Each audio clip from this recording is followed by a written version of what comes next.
And 3, 2, 1, and we are live. Hello, everyone. Thank you for joining us for another 30 Days of Thought with my good buddy Paul Aceto and myself, Andrew Berman, where we do a deep dive into Jay Doran's 30 Days of Thought.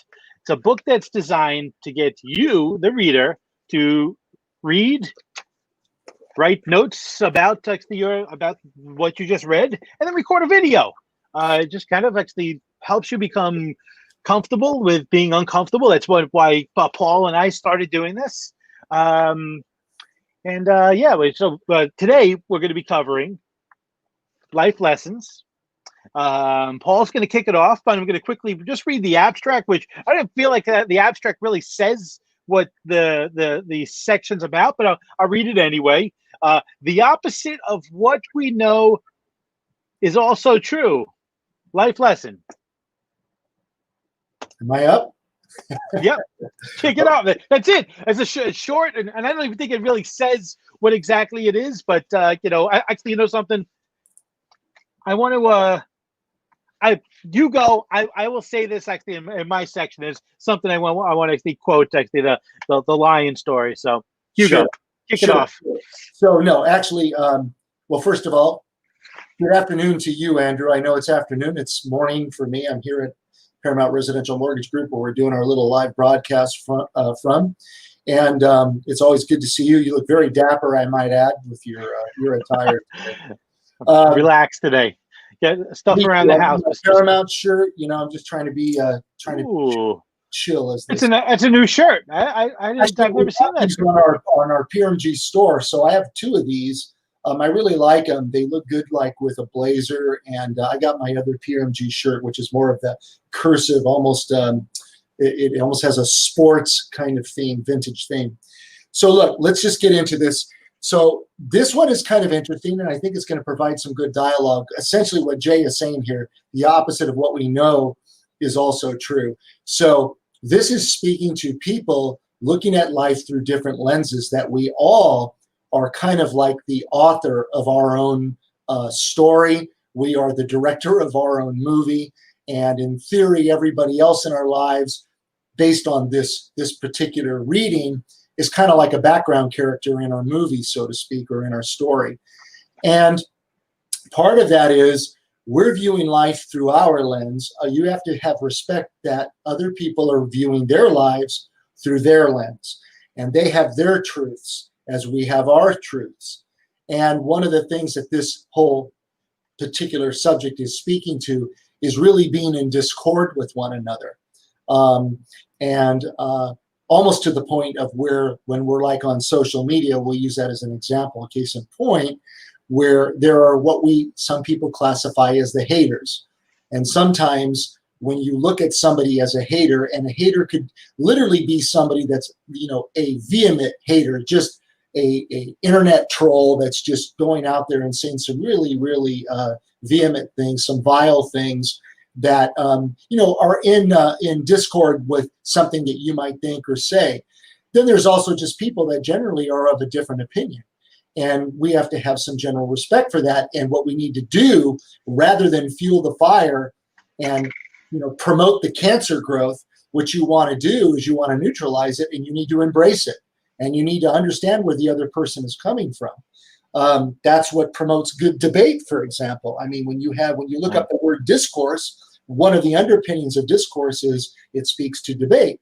It doesn't mean that it has to be hostile. It just means that you need to be open to other people's opinions. And right now, as we've all talked, Andrew, you look at YouTube, being like the #2 search engine. Everybody's out there, as I've said in the past, living on video, getting their 15 minutes of fame in 60 seconds or less. Everybody has an opinion. Part of having an opinion, and especially if you're going to put it outwardly on the airwaves, you need to have some fiduciary responsibility of what you're talking about, and so at least some good general understanding of it.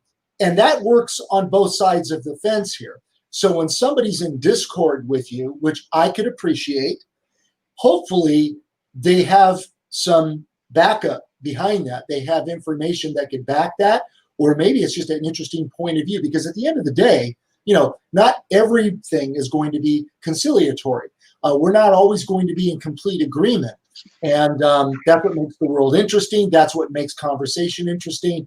That's what breeds good dialogue and in-depth contemplation, if you will. So I would say if we can kind of start from this point and talk about that, and let's talk about the internet. Let's talk about some of the stuff that's out there, and how does that affect you, my good man? How do you feel about it? So I mean, do you think actually? I feel like actually we've come to a place where we're not doing that anymore. Like we're kind of siloing ourselves with people that have same opinions, and then so when someone comes actually from and has a different opinion, it's always confrontational. So if you are a Trump supporter, you cannot actually listen to anything that's Biden related, that's positive. If you're a Biden supporter, you can't listen to anything that's Trump related, that's positive. Like you're shutting yourself. Everyone's shutting themselves off. And it's either like there's no meh button. There's like it or hate it, like that. And I think actually we're coming to a place actually where it's causing us actually to create wars. Where you see people that listen. I'm in New York. If people actually are shocked and mortified when they see Trump supporters in New York. I mean, it's disgusting. It really is. And I'm going to imagine it's probably going to be the same thing if you're in Texas and you go around next, waving your Biden flag. It's got to be. That's not good.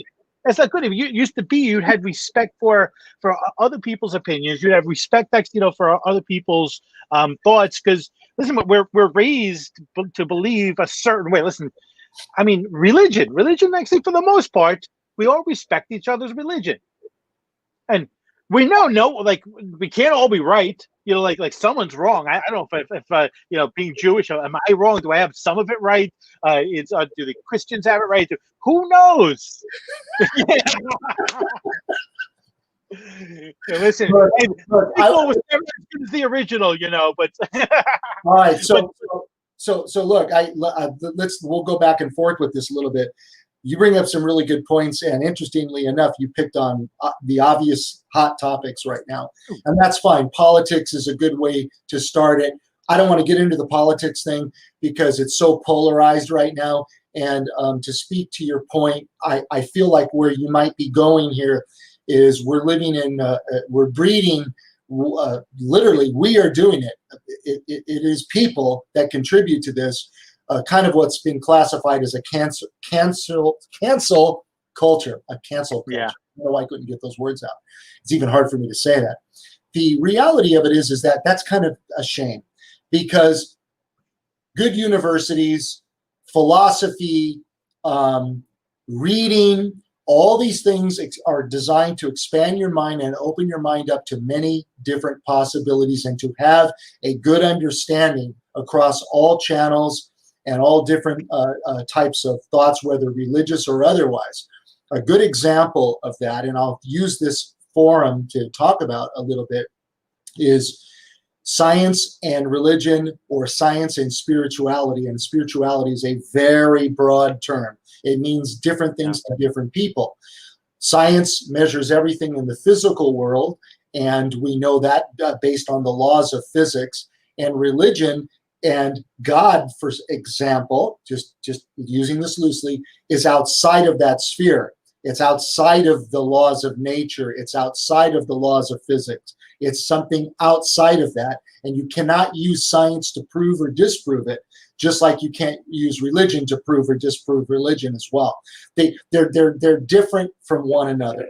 And so, but if you're like me, this is just, I'm speaking for myself, and I'm sure there'll be people that may not agree with me. I like studying both. I find it interesting to have an understanding of both sides of the fence and how the two can kind of find a place somewhere in the middle to have an understanding. I'm the same way when it comes to political views as well. You could either go right or left, and you can stick your flag in the ground and basically say, I don't care if even what they're saying on the left makes sense to me. I'm not going that route. because I'm for the right and I stand for the right. And the same applies for the left. What you really should do, I would think a logical person does, is they read through all the policy, they read through all the propositions, and they vote based on that. Does this speak to me? Does this resonate with me? Take the colors out of it for a minute. Take red and blue out, and let's just look at what they're talking about. A lot of people struggle to do that. I know people in my life on both sides of the fence, okay, that can't even look at the other person. They can't even have an intelligent conversation. And I'm going to tell you that horrible. That is in discord with me. I struggle with that. I am not such an extremist where it's my way or the highway. I try to come from a place. That's why I enjoy doing these readings with you. That's why, both of us, we like to read. We like to expand ourselves a little bit because it helps broaden you. I was on a call real quick with Sue Woodard the other day and Frank Garay, and one of the things we were talking about was just, knowledge, right? And the fact that the more you learn in theory, the more you realize you don't know anything, right? Because the world is always evolving and changing. We use that motto here at PRMG, progress is not possible without change. You've heard me say it 1,000 times, change is neither good or bad, it just is. So the idea is, can you really be open-minded, not compromising your principles, not compromising your values, not being a lesser version of yourself? Can you stop and do what Jay is trying to teach us to do, and that is listen, and listen to what is unsaid, and understand it, not fuel it, but embrace it, and hopefully grow from it. That's essentially what I am getting from this short paragraph that Jay wrote. So I'm going to let you listen. I've talked enough. I want to hear what your thoughts are. Yep. So listen. I mean, I think it's about that. It's about embracing the haters, and having the dialogue with them. I think that's So rather than the cancel culture, just understanding why actually why do people come from that place, and because listen, they've been indoctrinated with certain things and they have some information I might share. You don't know actually if you're 100%, you don't know you're wrong until you know you're wrong. So it is actually, and if nothing, you're showing someone the respect and building a rapport and appreciation for their opinion and for what they've learned, and what they've been indoctrinated with, and maybe actually it might not impact your opinion, but the fact actually that you're having that conversation is respect to them, to relationships, and to just society. Well, I think you're right, and I think that and again, we can't speak for other people. Everybody's got their opinion, and let me tell you something. Everybody is entitled to their own opinion. 100% agree with that. And I also think that we have to be careful when we think our opinions have become fact. That's where it starts to get a little bit scary, because we're all entitled to interpret. That's part of life. Somebody could tell you something and you could listen to it and go, and then that same topic could be talked about from another person, and you might get a slightly different perspective and even walk away with a different point of view as a result of that discussion. That's what makes discussion so interesting, is because you really, as you get more and more feedback from people, you start to expand and realize that, wow, maybe I need to start thinking a little bit about this before I'm so quick to jump over here. I would like to think that most people are reasonable, but there's an old saying, you can't reason with unreasonable. And I'm going to tell you, and I don't mean for this to sound arrogant, but I do see a lot of posts on Facebook, primarily, and lately even on LinkedIn, and people are so quick to take a position. They're just looking to build an alliance. They're either looking to get people to agree with them, or they're looking to throw fuel just to ignite a conversation because they want to get a lot of feedback on that. Because good, bad, or otherwise, it's engagement, and any press is good press. You'll learn, obviously, you know that being a pressman yourself, you know that dirty laundry seems to go a lot quicker, flows across the airwaves a lot faster than talking about things that are good things and nice things. It's kind of like nobody wants to talk about the greater good anymore. All people want to do is sling mud and talk and just talk crap. And I always say this, do your homework. Right now I call it the University of YouTube out there. If you wield YouTube in the right way, there's a lot of good, healthy, intelligent discussions that are going on out there. You don't have to agree with them all, but they're good to listen to and to understand. And maybe once in a while you got to be kicked off your high horse a little bit and be humbled and understand that there are other people out there, and educated people not to mention, that have done their homework. And so I just think that would be better if we could all learn that way. I would think, again, it's just an opinion, not factual, but to just sit there and just, talk and rant, and all the rhetoric and that you hear and the rancor that you hear out there, nobody's going to get anywhere with that. And to me, I feel like a part of me wants to say, grow the hell up, okay? Grow up. Be an adult, and let's do this in a civil way. But unfortunately, that doesn't represent everyone. So, again, Jay Doran, your point where we have to embrace that is, even though it's like oil and water, right, Andrew? It's kind of like oil and water, I would think. The idea that, how could you even want to listen to that? What's the old say? Talk to the hand, the face doesn't want to hear it. Well, we got to get past that. So, I'm curious. Any feedback on that? Do you agree? You disagree? What are your thoughts there? No, listen. I think what comes down to, and this is kind of the theme of a lot of actually what we found in the book, is embracing your haters, embracing actually the different opinions, different socks. All the other sections has a lot of that theme of not talk to the hand, and just doing what you can actually to understand actually other people, and let's just get along. Listen, you might like steak, I might be a vegan. You might be Christian, I might be Jewish. It doesn't mean we can't be best friends. I mean, there's nothing actually that stops us actually from appreciating each other, and really, really actually, having a true fondness of each other, just because we're so different. And I think that's what I think we're forgetting. Something, Odd Couple would not happen today. The show Odd Couple, that would not happen today. And Jack, exactly. It's interesting where you're going, and I think for our listeners, all two of them, which is you and me. No, my mom's watching this. Yeah, well, hi, Mom. What I wanted to make a point. I listen to a lot of these physicists, as you already know. There's one in particular that I really, really gravitate to, because I just like the way he puts things, he shapes things, he makes them very palatable for the armchair observer, if you will. And that would be Alan Lightman. Now, Alan Lightman, to some people would be viewed, well, he's kind of an agnostic. Some people call him a spiritual atheist. I don't care what he is in that sense.